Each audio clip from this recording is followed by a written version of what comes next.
खुलुमबाय लोगोफोर, फुंबिलिनि खौरां। आं दिनै गोदान रादाब लानानै फैलायबाय नोंथांमोननि थाखाय।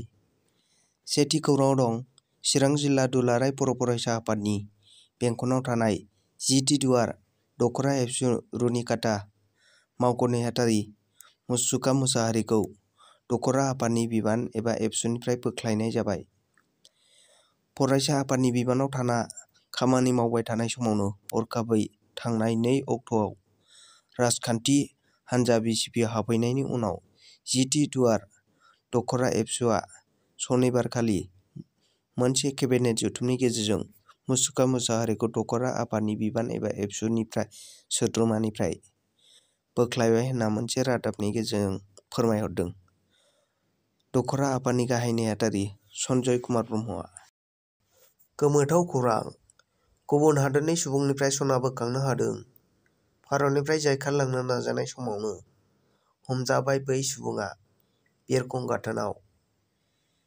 चेन्नाइनि बिरखं गाथोनाव कलम्ब'नि सासे दावबायारिनाव ट्र'ली सुइटकेसनिफ्राय 1038 ग्राम सना बोखांनो हादों।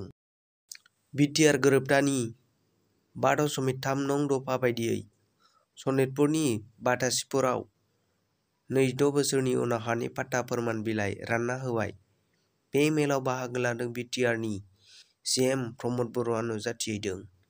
मोनथिनाय बायदिब्ला दिघाजुलि बाटासिपुरनि हाग्रा ओनसोलनि रायजो राजाफोरनो गं 1301 नखरफोरनो आसाम सरकारनिफ्राय हानि पाट्टा राननानै होदों। बर'नि फिसा मुंदांखा आइएसएल जोलुर गेलेगिरि हलिचरन नार्जारिया पासिं खालामनायजों मैया हायद्राबाद एफसिआ उरिष्या एफसिखौ 1-0 गल सोनानै फेजेननानै देरहासार जायो। हायद्राबाद एफसिआ सनितपुर आरो बिश्वनाथ जिल्लाया बिटिआरआव थारैनो सोसनजामारगोन ना? थारैनो साननो गोनां बैसोर ओनसोलफोरनि बर' सुबुंफोरा दिनैसिमबो नेनानै दं। बिटिआरआव हाबथारगोन होनना मिजिंथिनानै दासिमबो सोसनजायाखै। बिथांमोनहा बुंदों, खावलायदों गुरैयै जोंनि बर'नि लिडारफोरखौ बिटिआरआव दासिमबो मानो सोसनजायाखै होनना दुखुआव दं बिथांमोनहा। इउबिपिनि अनन्त दैमारि, लेङाइ नेहाथारि, बिथांमोनहा थाबैनो बिटिआरआव सोसन जानायखौ हास्थायदों।